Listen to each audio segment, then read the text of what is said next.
America. This is the English edition.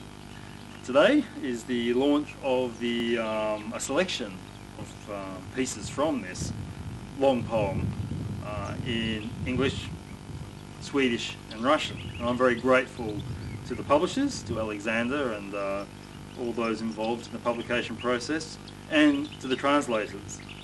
It's a privilege to be translated, and it's also a dialogue, and I enjoy that interaction directly and indirectly. So thank you. So I'm going to read a selection of these poems, and you'll find them in the book at hand. This was written at the beginning of last year in central Ohio, a place called Mount Vernon, a town that prides itself on being the most Republican town in America. I didn't fit, need I say.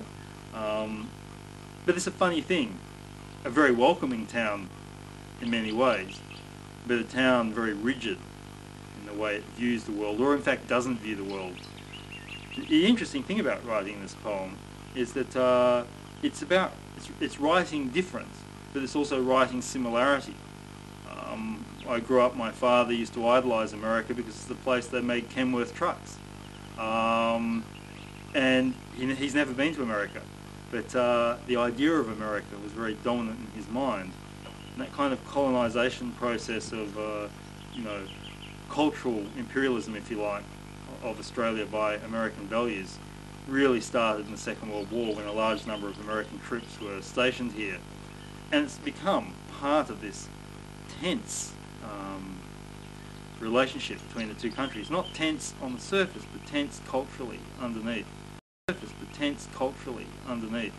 Australia, like America, is a place of many cultures, and how these intertwine and ultimately get overridden by media stereotypes is really one of the issues I'm wrestling with in this poem, which some people have described as a rant, and it probably is. I was very angry when I wrote it, but I hope it has at least some visionary. It's warming up here.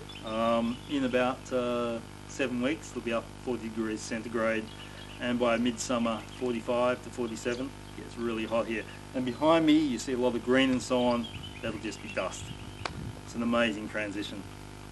It's been a very dry winter too. In fact, the driest winter on record. So really we're in, even though you can see some greens from late rains, we're in drought territory, drought space.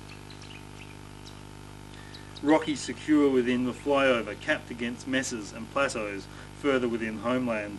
Hummer happiness hugging vistas, patrol car horrors out where trailers move slowly.